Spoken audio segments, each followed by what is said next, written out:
Hola a todos, ¿qué tal? Esperando que estén muy bien. En este video vamos a ver cefaleas. Las cefaleas o dolores de cabeza corresponden a uno de los síntomas más frecuentes de la práctica clínica diaria y debemos saber que si bien el dolor está en la cabeza, no siempre va a ser un problema de la cabeza. Muchas veces es la manifestación de enfermedades de cualquier órgano o sistema. Hay una variabilidad diagnóstica impresionante. También de gravedad. Hay que saber que una cefalea, si bien en muchas ocasiones puede ser solamente el problema la cefalea, también puede ser el síntoma de enfermedades neurológicas graves. Así que hacer esta diferenciación es muy importante por el bien del paciente. Cuando tú tengas una cefalea, tienes que preguntarlo todo. Tienes que preguntar la aparición, localización, intensidad, irradiación, las características, con qué mejora, con qué empeora, en qué momento del día aparece, la evolución de la enfermedad. Todo lo que puedas preguntar de este síntoma exclusivamente va a ser muy valioso para que puedas diferenciar si se trata de algo leve a algo grave. Para empezar el estudio de esta cefalea vamos a saber qué estructuras de la cabeza son dolorosas y cuáles no. Son dolorosas extracraneales, la piel, el tejido celular subcutáneo, músculos, arterias, periósteo, ojos, oídos, senos paranasales, cavidad oral. Realmente estas últimas estructuras son un poco más localizadas. Cuando ya tenemos dolores de otros lados, pues tienen un valor localizador mayor. Pero en cambio, en el resto de estructuras se van a manifestar clínicamente muy parecido. Entonces, la diferenciación en la práctica de cuando es extracraneal versus intracraneal es bastante difícil. Por eso hay que caracterizarla bien. Dentro del cráneo puede doler la dura madre, que es la meninge más externa, las arterias intracraneales y los senos venosos. Son estructuras insensibles, no provocan dolor. El parénquima cerebral, porque el parénquima cerebral interpreta las señales dolorosas, pero no duele como tal. O sea, si tuvieras por ejemplo, un proceso expansivo, un tumor, algún corte dentro del parénquima como tal, no dolería. Dolería una vez que involucre a las otras estructuras que sí son dolorosas. El resto de meninges tampoco son dolorosas, es decir, la pía madre y aracnoides tampoco generan dolor. Van a generar dolor cuando, como ya dijimos, involucren alguna de estas otras estructuras. En cuanto a clasificación, debemos saber que las cefaleas se dividen, según la Sociedad Internacional de Cefaleas en su última revisión del 2018, en cefaleas primarias, que son aquellas que no están causadas por otras enfermedades, sino que la cefalea es la enfermedad como tal, y en este grupo están la cefalea tensional, que es la más frecuente, la migraña y las cefaleas trigémino autonómicas. En un segundo grupo tenemos a las cefaleas secundarias, que es cuando la cefalea se debe a otra enfermedad que la genera. Y la lista de posibles diagnósticos es grandísima y, como dijimos antes, pueden ser enfermedades del cerebro, del sistema nervioso o también de cualquier otro órgano o sistema. Y entonces la diferencia radica en saber cuándo es más probable la una o la otra, porque en caso de las primarias pues tienen un tratamiento establecido y en las secundarias pues tenemos que averiguar cuál es la causa para poder darle el tratamiento dirigido a esa causa. Ya veremos alguna serie de datos que nos ayudarán a diferenciar la una de la otra. Y tenemos un tercer grupo de clasificación, que es las neuropatías craneales dolorosas, otros dolores faciales y otros dolores de cabeza, donde se agrupan trastornos que son un poco más propios, que se diferencian un poquito mejor de las dos primeras, por ejemplo las neuropatías dolorosas de la cabeza y de la cara, como lo son la neuralgia del trigémino, neuralgia del glosofaringio, la posherpética, bueno, un grupo que ya lo veremos más adelante, pero que son un poquito más fáciles de diferenciar. Vamos a centrarnos en lo que queda del video en estas dos primeras. Entonces, en cuanto a epidemiología, saber que es de los motivos de consulta más frecuentes. Tiene una prevalencia muy alta en varones del 73 al 89, en mujeres del 92 al 99, es decir, casi es imposible no haber tenido un dolor de cabeza a lo largo de tu vida, con un predominio mayor en la mujer, y que del 10 al 15% de la población mundial tienen migraña, con un claro predominio casi del doble de la mujer. Es decir, es más probable que le dé a una mujer y es bastante frecuente en la población general. Este dato es importante por la repercusión social y laboral que tiene. Una migraña puede ser bastante incapacitante y por eso saber que es bastante frecuente y que es de las cosas que tenemos que identificar y tratar a tiempo.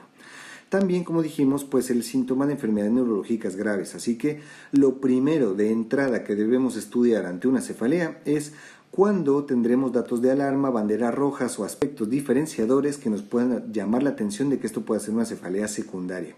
Esto es lo primero que tenemos que conocer. En esta tabla agrupo algunos para que los tengan en la cabeza. Sin embargo, a mí me gusta más agruparlos dentro de esta mnemotecnia que es la SNOP 10. SNOP 10 corresponde a 15 criterios, 15 parámetros que tenemos que tener en la cabeza cuando hacemos la anamnesis de una cefalea, que serían indicadores de una posible cefalea secundaria.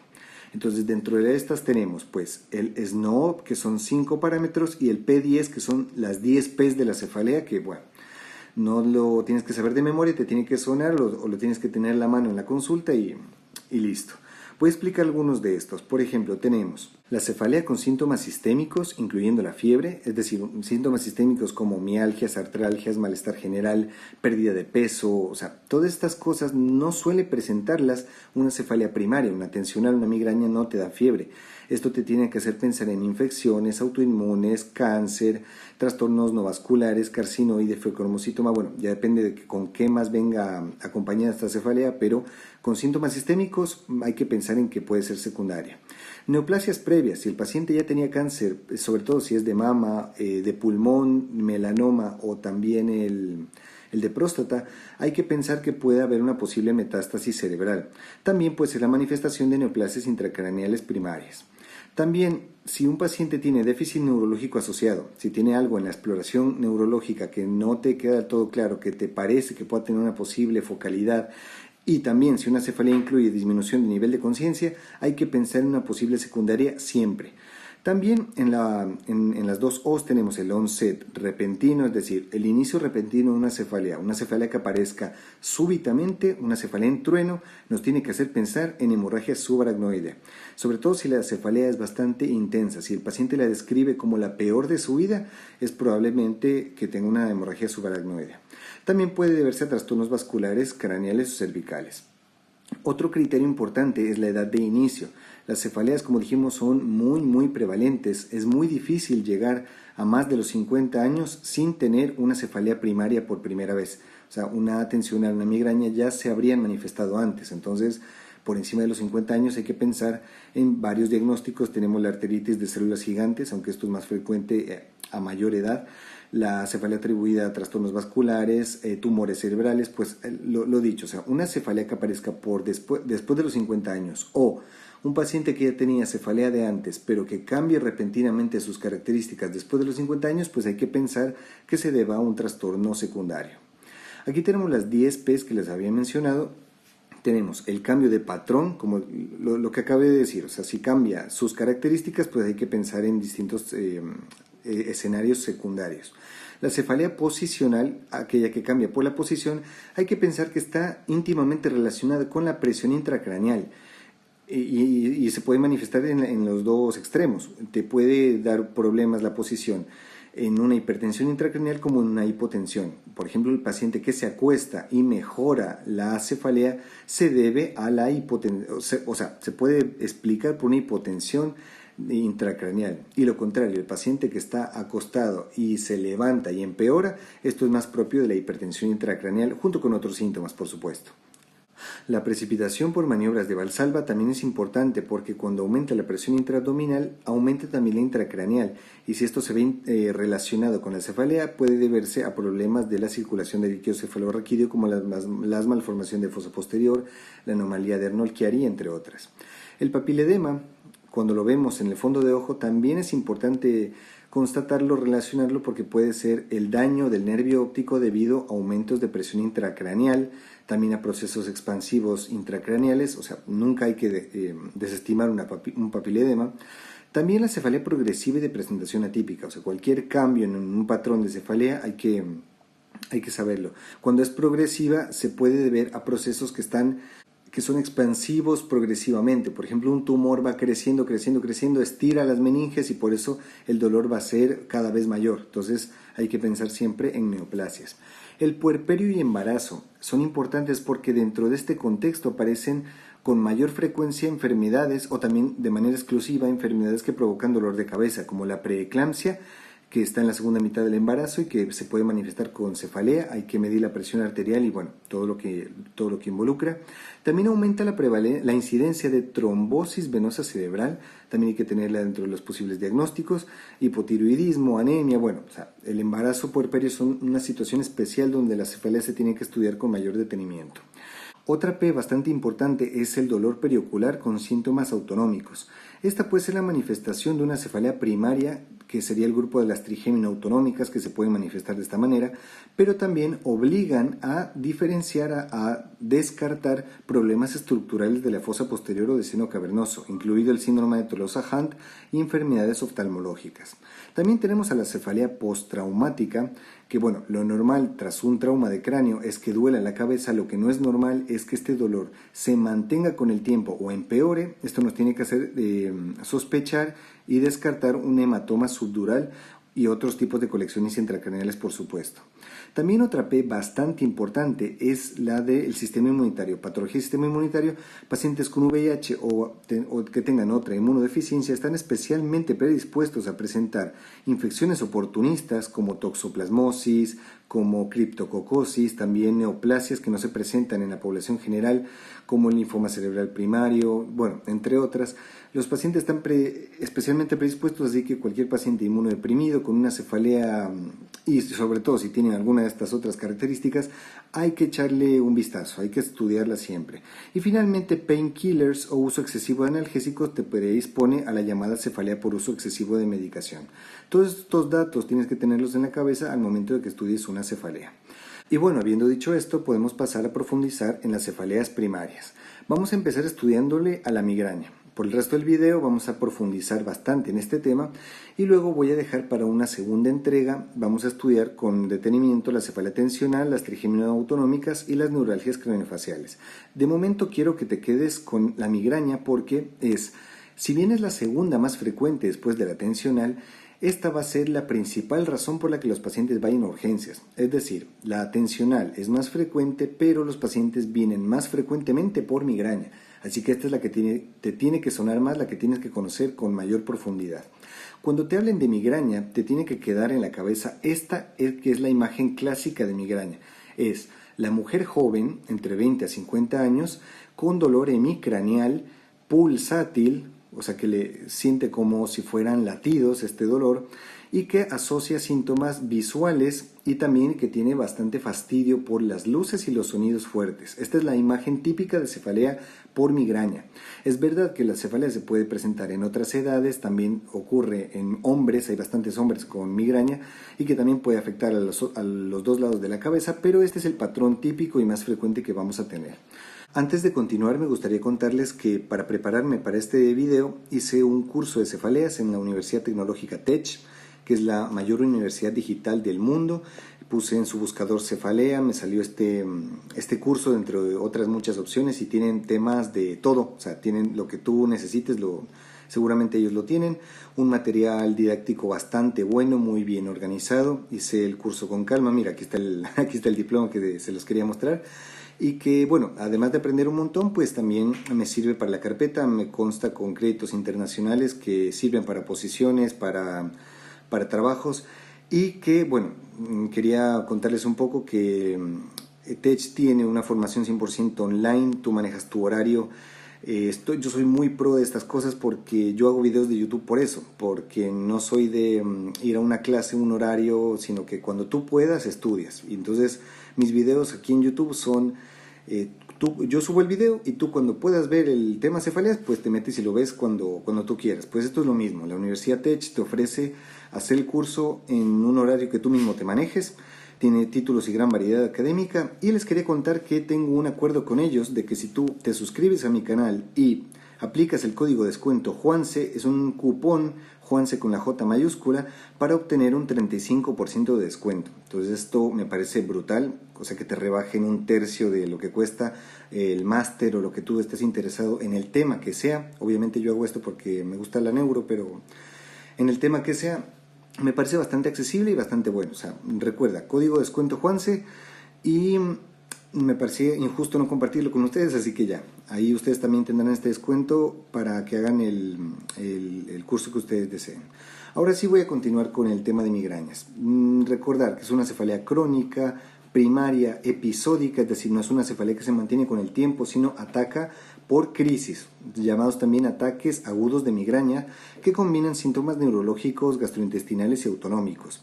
Más frecuente, como dijimos, en mujeres de 20 a 50 años, puede llegar a ser discapacitante hasta en un 42.5% de la población. Es mucho, es muchísimo. O sea, cuando tú le tratas una migraña a una persona, le estás cambiando la vida. Es increíble. Y también puede asociar otras comorbilidades que hay que tener en cuenta, principalmente de la esfera neuropsiquiátrica, como lo son las neurosis, depresión, epilepsia, ictus, vértigo y trastornos del sueño. Antes de pasar a la fisiopatología, me gustaría explicarles en qué consiste un ataque agudo de migraña para poder correlacionarlo mejor con la explicación. Entonces, un ataque agudo de migraña consiste en 4 fases. Primero, una fase de pródromos, es decir, síntomas generales que pueden ser desde fatiga, irritabilidad, puede haber algo de náuseas, insomnio, también somnolencia, que muchas veces el paciente no los identifica o no lo correlaciona con el dolor que sufre después, pero que aparecen y tienen una duración bastante variable. Después puede presentarse 2 escenarios posibles, que haya una fase de aura y luego un ataque de migraña, o sea, el dolor propiamente, o que se salte directamente al dolor. Esto va a diferenciar a la migraña en 2 tipos, en migraña con aura y migraña sin aura. ¿Qué es esto del aura? El aura es una fase en la que van a aparecer síntomas neurológicos que van a ser completamente reversibles. Esto es importante, deben ser reversibles y deben ser tanto visuales, sensitivos o de lenguaje, de ninguna otra función cerebral adicional. Tienen que ser de estas 3 que acabo de mencionar, visual, sensitivo o de lenguaje, y deben ser reversibles. Esto es la diferencia del ictus, por ejemplo, o otras enfermedades donde haya daño neurológico permanente y estas funciones no se recuperen. En este caso sí, después del ataque, estas funciones se van a recuperar progresivamente. Después del aura va a aparecer el ataque de migraña, el dolor, que va a durar de 4 a 72 horas. Lo normal es que no dure más de 72 horas porque cuando pasa este rango ya estamos hablando de estatus migrañoso. O sea, esto es raro y ya corresponde como una complicación de la migraña, así que esta es la duración establecida que debe ser. Y después del dolor, este dolor no se va a resolver inmediatamente, sino que va a ir descendiendo paulatinamente a una fase de pósdromo, donde la cabeza va a quedar como resentida aún, es decir, el paciente va a tener todavía síntomas residuales, o sea, no va a poder incorporarse con normalidad a sus actividades cotidianas, y va a irse recuperando poco a poco hasta el siguiente ataque. Digamos, ya el paciente en esta fase ya llega a su basal, no tiene ninguna secuela permanente del ataque de migraña. Esto es importante, para que sea una migraña clásica tiene que ser así. Entonces, como ves, no solamente el dolor, sino tanto el aura por el déficit neurológico que ocasiona y los pósdromos también van a condicionar bastante la vida del paciente. Así que esto es importante que lo sepas, porque cuando tú tratas una migraña con éxito, le estás cambiando la vida a una persona y estás haciéndole menos dependiente y le estás mejorando bastantes esferas de su vida. Así que eso tenlo en consideración. Habiendo explicado esto, podemos pasar ahora hacia la fisiopatología. La migraña empieza con un fenómeno conocido como depresión cortical propagada, que consiste en una despolarización progresiva de toda la corteza, y se llama propagada porque se va propagando por el resto de la corteza, que va a ser lenta y que va a ocurrir en pacientes que estén genéticamente predispuestos. Es decir, esto no le pasa a todas las personas, le pasa a aquellas que tengan más sensible la corteza, tengan un umbral menor para poder, digamos, tener esta hiperexcitabilidad neuronal. Y entonces, cuando se vaya propagando esta onda de despolarización, lo que va a ocurrir es que van a comenzar a presentarse los síntomas del aura, es decir, los déficits neurológicos asociados. Cuando se va a la parte occipital es cuando aparecen los síntomas visuales, cuando aparece el oscurecimiento progresivo de la visión, cuando aparecen los escotomas, cuando se pasa por temporal o frontal es donde pueden haber alteraciones del lenguaje, y cuando pasa por parietal pues van a aparecer los síntomas sensitivos, principalmente parestesias de miembros. Esto es extremadamente variable. Hay pacientes que pueden experimentar esta aura en distintas localizaciones y sobre todo de no presentar siempre los mismos síntomas, y esto sigue siendo migraña. Esto tiene una importante variabilidad entre pacientes.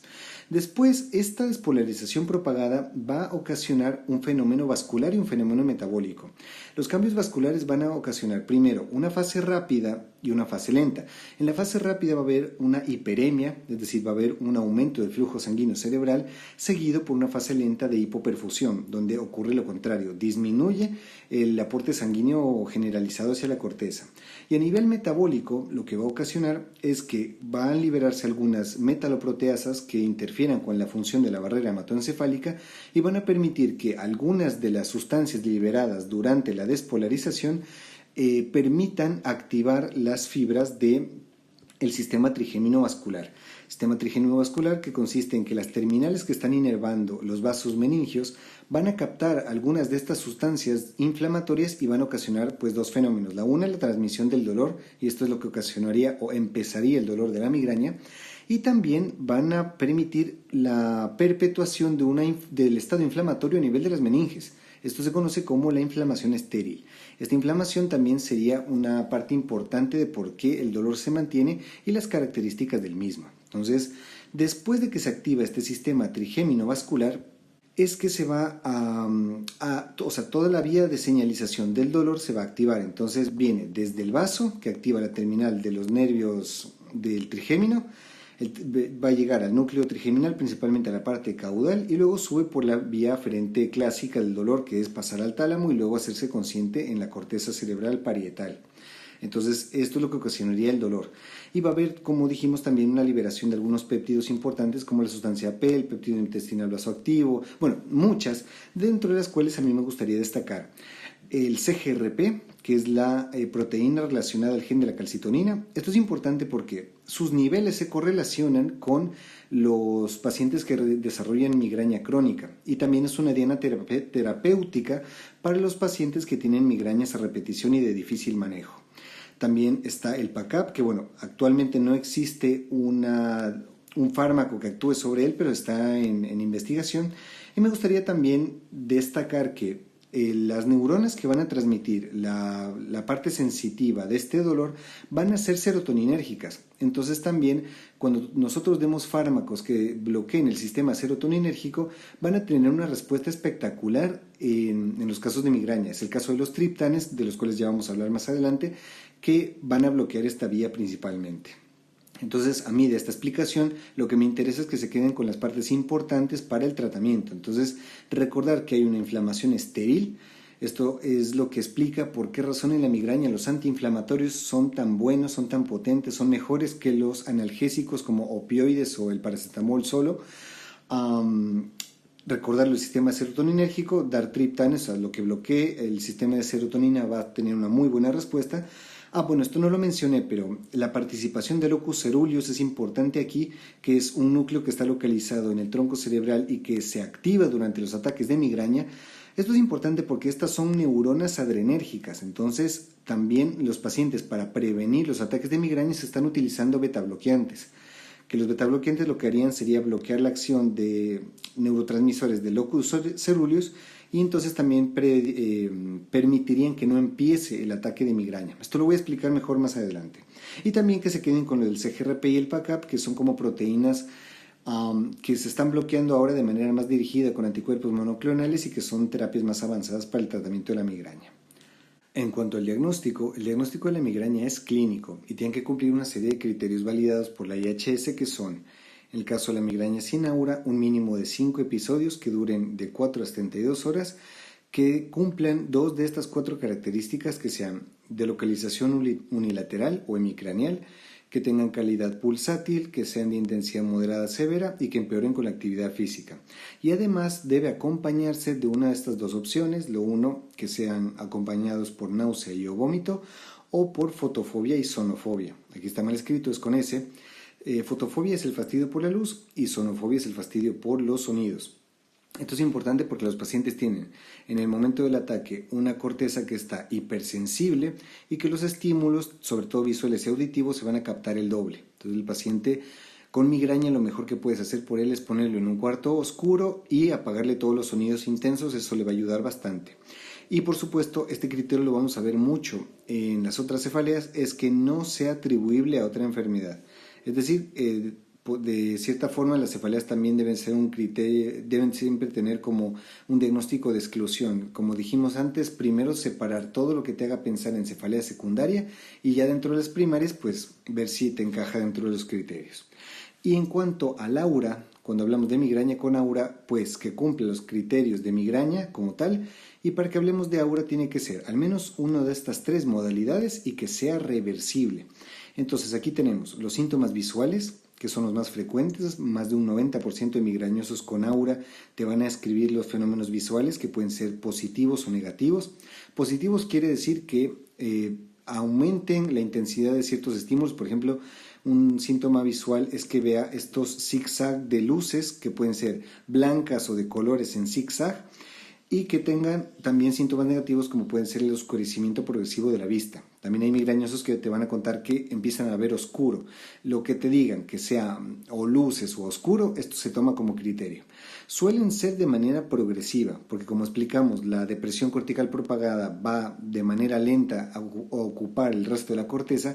El paciente te puede contar que empieza viendo un escotoma que progresivamente va aumentando el tamaño hasta nublarle la vista. Esto es lo que muchos pacientes cuentan, y lo que suelen conservar es el área macular. Es decir, el paciente tú lo pones a leer un libro y lo que te cuenta es que alrededor del área que está enfocando la vista, de donde está percibiéndose la máxima definición de la vista, esto sí lo preservan, pero la periferia es lo que se va perdiendo.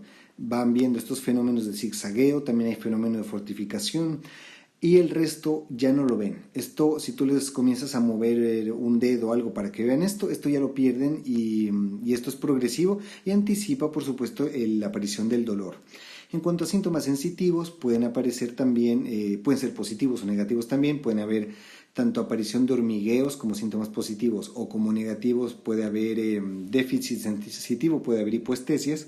Y también dentro de trastornos del lenguaje no llegan a aparecer nunca afasias. Los pacientes te suelen contar disfasias y es muy extraño que aparezca de manera aislada. O sea, por lo general el trastorno del lenguaje viene acompañado de uno de estos dos, y lo que te cuentan son disfasias. O sea, el paciente intenta decir algo pero le salen otras palabras. O sea, es muy muy raro que aparezca como una afasia propiamente establecida.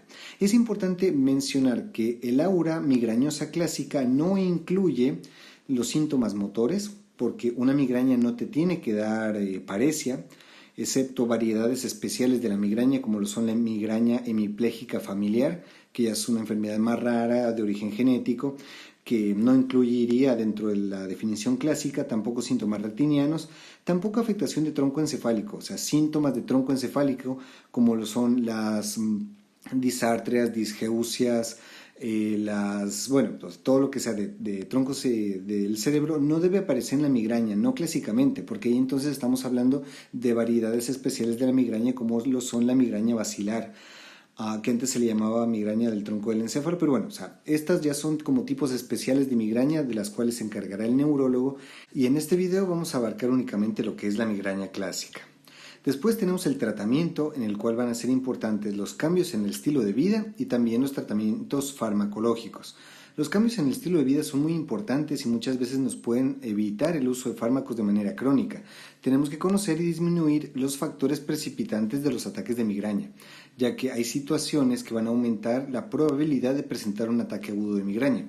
Se resumen en esta tabla, pero los más importantes son el estrés. Cuando podemos disminuir el estrés en una persona, disminuimos la probabilidad de que tenga ataques. También los factores hormonales en general. Yo he visto muchos pacientes que a raíz de una dismenorrea empiezan a tratarse con anticonceptivos y de repente mejoran, disminuyen el número de episodios al mes. Dentro de los alimentarios, importante recordar el alcohol, tanto el consumo como de privación del mismo, chocolate, quesos y el ayuno. De estos creo que lo más importante es el ayuno. Los pacientes que pasan largo tiempo sin comer están mayormente predispuestos a nuevos ataques. Dentro de los ambientales, evitar los estímulos visuales intensos, también los olores intensos.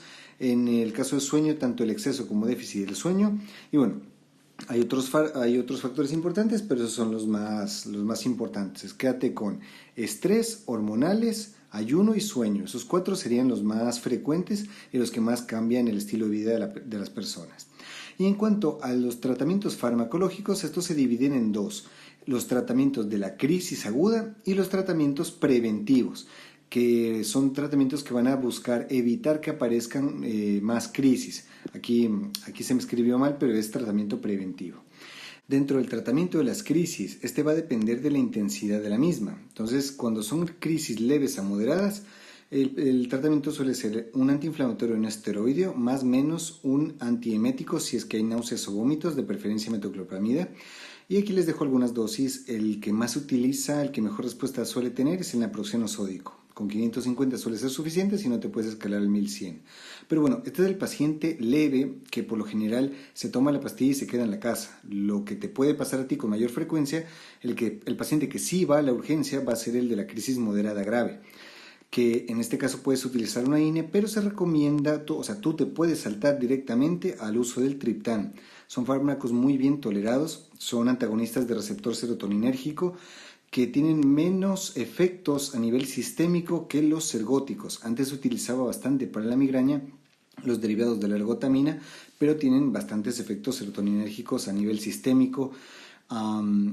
Sobre todo en pacientes que tengan enfermedades cardiovasculares, pues sería bastante deleterio utilizar, a día de hoy están contraindicados, se prefiere el uso de triptanes. Cuando no tengas pacientes que sean cardiópatas hipertensos, pues bueno, te puedes saltar directamente al triptán, asociado a antiemético y asociado a fluidos intravenosos, porque muchas veces los pacientes con crisis moderada grave vienen con náuseas y vienen vomitando bastante, entonces vienen deshidratados y entonces los fluidos intravenosos vienen bastante bien. Es importante en la parte de los triptanes aclarar que, bueno, vienen en bastantes presentaciones. La respuesta al dolor es bastante espectacular, como dijimos, bloquean la señalización trigémino-talámica del dolor, entonces van justo a la vía que tienen que ir y hay varias presentaciones. Tú puedes lanzarte por la vía oral, que responde bastante bien, pero el problema es que muchas veces vienen con náuseas, vómitos, te pueden vomitar la pastilla y no te resulta. Para eso existen las vías nasales, 20 miligramos para el adulto, 10 para niños adolescentes. Y si es que el paciente no responde ni a oral ni nasal, te puedes pasar a la subcutánea de 6 miligramos. Si la tienes disponible en tu centro, pues se puede utilizar inclusive como primera alternativa. Es decir, la falta de respuesta a una primera dosis de triptán no contraindica poder utilizar una segunda dosis. Después tenemos lo que es el tratamiento preventivo. El tratamiento preventivo es evitar que el paciente aparezca con nuevas crisis, es decir, lo que acabamos de ver es el tratamiento que utilizas cuando el paciente ya entró en migraña. El tratamiento preventivo consiste en disminuir el número de episodios al mes que tenga el paciente. Esto está indicando pacientes que estén condicionando mucho su vida por estas migrañas. Se recomienda empezar tratamiento preventivo con 3 o más crisis al mes, pero esto es bastante paciente dependiente. Más bien yo prefiero el criterio de cuando una migraña es incapacitante o cuando tiene una mala respuesta terapéutica. Cuando un paciente está jorobada la vida por tantas migrañas que tiene, que se le está interfiriendo sus estudios, su trabajo, su vida personal, pues hay que dar un tratamiento preventivo y listo. No es algo que se tenga que pensar mucho ni negociar mucho. Importante recordar, los tratamientos preventivos pueden tardar hasta 1 mes y medio en actuar, es decir, en que tú notes una diferencia significativa en el número de crisis al mes. Esto hay que decírselos a los pacientes para que mantengan el tratamiento y no lo abandonen, porque esa es la primera causa de fallo en un tratamiento preventivo, la mala adherencia de los pacientes.